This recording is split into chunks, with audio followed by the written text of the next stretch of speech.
The pawn shop owner looked at Jimi Hendrix like he was crazy. "You're pawning your amplifier to buy a guitar for a homeless guy?" Jimmy just smiled and said, "Brother, some people are one guitar away from greatness. I can't let that go." 3 years later, that homeless guy walked onto the biggest stage in America, and Jimmy was in the audience, crying. It was April 1966, and Greenwich Village was the beating heart of America's music revolution. Folk singers occupied every corner, blues players packed the basement clubs, and somewhere in the middle of it all, struggling to pay rent in a fourth-floor walk-up on McDougal Street, was a 23-year-old guitarist named Jimi Hendrix. Jimmy wasn't famous yet. He was barely surviving. He'd come to New York from Nashville 3 months earlier, chasing a dream that seemed to get further away with each passing day. He played backup guitar for whoever would hire him, making maybe $15 or $20 a night when he was lucky. Most nights, he wasn't lucky. On this particular Tuesday morning, Jimmy was walking to a pawn shop on Bleecker Street, carrying his Fender amplifier.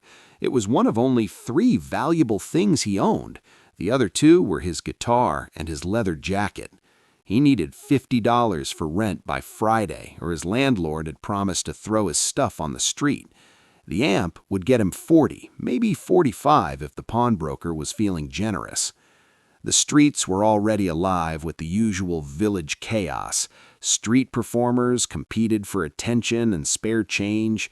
Protesters handed out flyers about Vietnam. Artists set up easels hoping to sell portraits to tourists. And on the corner of Bleecker and Thompson, sitting on a folded cardboard box with a battered acoustic guitar, was a man Jimmy had never seen before. The man was probably in his late 20s, though life on the streets had aged him. His clothes were filthy, his hair matted, his fingernails black with grime. But it was his guitar that caught Jimmy's attention, or rather, what was left of it. The instrument was held together with duct tape. 2 of the 6 strings were missing. The neck was cracked and reinforced with what looked like a piece of a yardstick and more tape. The body had a hole in it that someone had tried to patch with cardboard. It was the saddest excuse for a guitar Jimmy had ever seen. But the man was playing it. Not just playing it, actually playing it. With only 4 strings and a broken neck, he was coaxing out a blues progression that made Jimmy stop walking. The man's fingers moved with the kind of precision that comes from years of serious practice. His timing was perfect, his sense of melody was sophisticated. This wasn't some amateur who'd picked up a guitar last week. This was a real musician. Jimmy stood there on the sidewalk, his amplifier getting heavy in his arms, listening. The man's eyes were closed as he played, lost in the music. A few people dropped coins in the open guitar case at his feet, but most walked by without noticing. New York had 1,000,000 street musicians. What was one more? When the man finished the song, he opened his eyes, and Jimmy saw him standing there, staring. "You play?" the man asked, his voice rough from who knows how many nights sleeping outside. "A little," Jimmy said, which was the most modest thing anyone had ever heard him say about his guitar playing. "You were really listening," the man said. "Most people just walk by. Thanks for that." Jimmy set down his amplifier and moved closer. "How long you been playing?" "Since I was 7. My mama taught me." The man looked down at his ruined guitar. "Had a nice Gibson once. Got stolen about 6 months ago. Found this one in a dumpster." "You're good, real good. Where'd you study?" The man laughed, but it was a sad sound. "Juilliard, full scholarship. Made it 2 years before."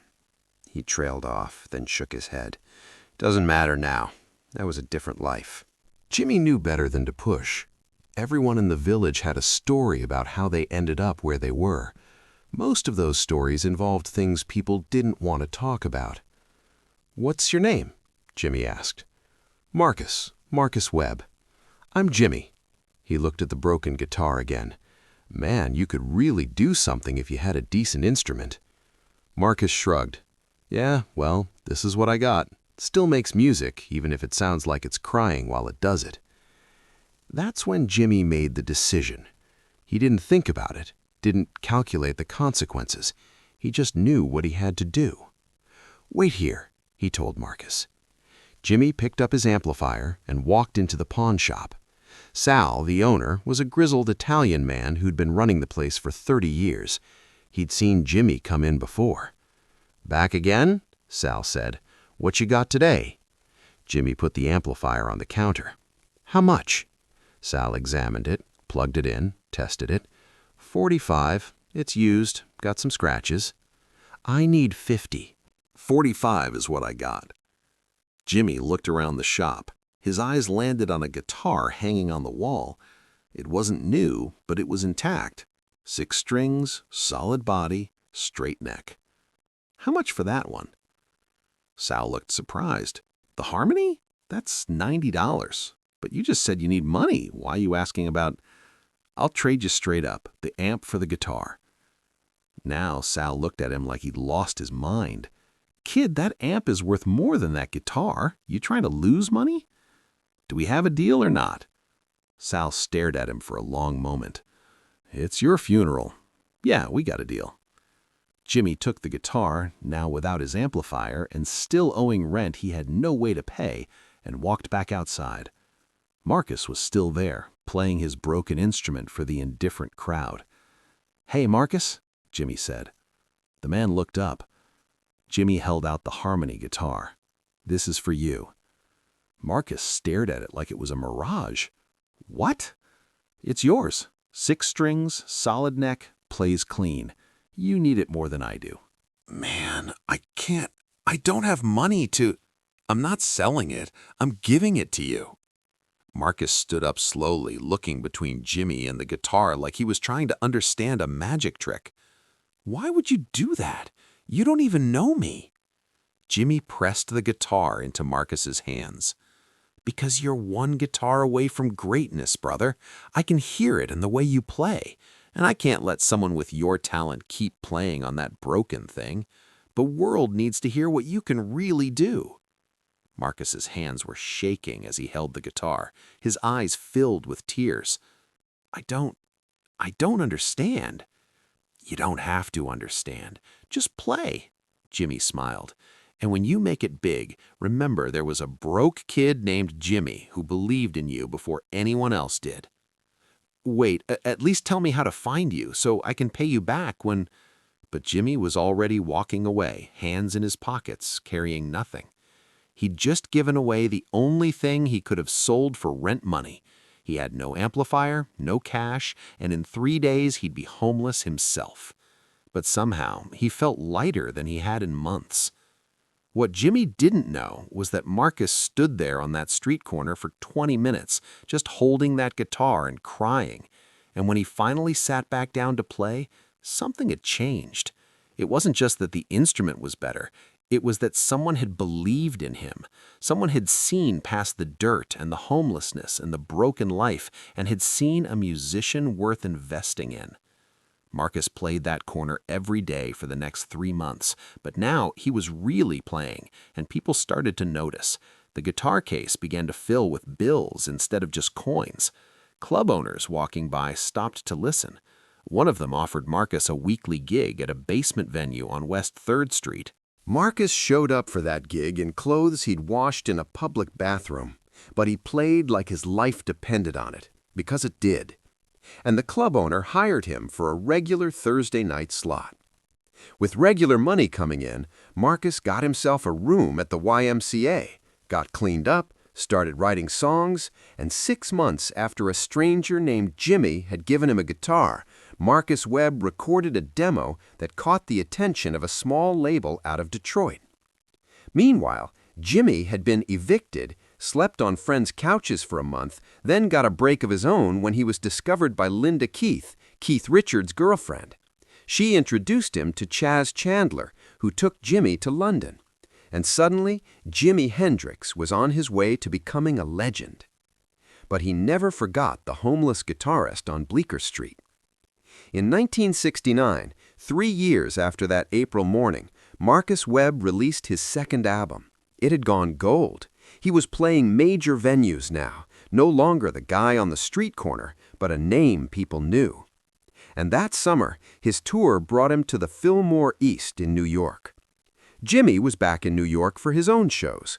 When he heard Marcus was playing the Filmore, he bought a ticket and sat in the back of the venue, wearing sunglasses and a hat, trying not to be recognized. When Marcus walked on stage, Jimmy barely recognized him. He was clean, healthy, confident. He'd grown his hair out. He wore stage clothes that actually fit. But when he picked up his guitar and started to play, Jimmy heard the same sophisticated musician he'd heard on that street corner 3 years earlier. Only now, the world could hear it too. Marcus played for 90 minutes to a packed house. The crowd loved him. But before his final song, he did something unexpected. He told a story. "Before I play this last one," Marcus said into the microphone, "I need to tell you something. 3 years ago, I was homeless. I was sleeping on sidewalks.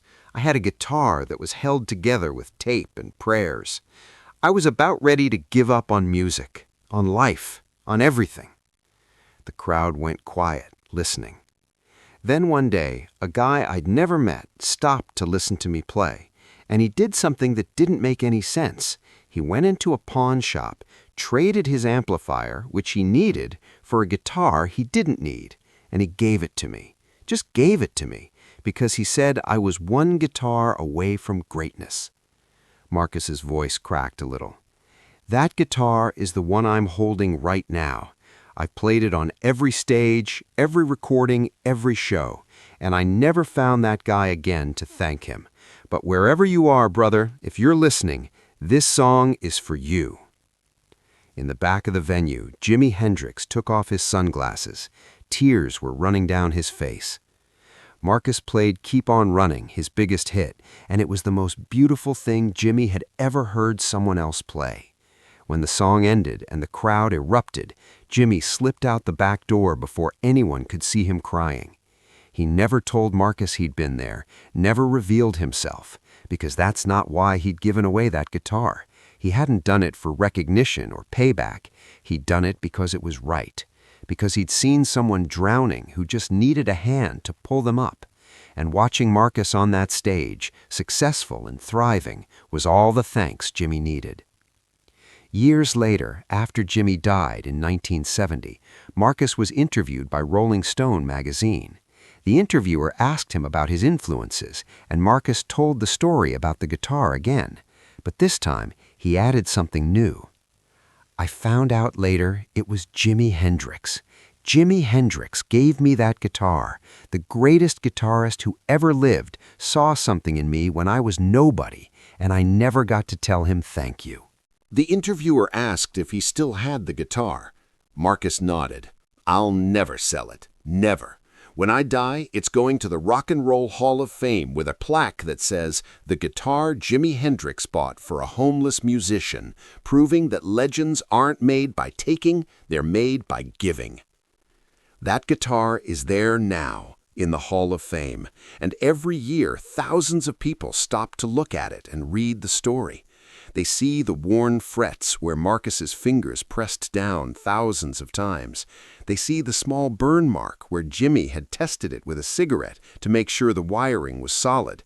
They see the evidence of 2 lives connected by a single act of kindness. But what most people don't know is that Marcus Webb established a foundation in 1985, the Hendrix Webb Foundation. It provides guitars and music lessons to homeless youth.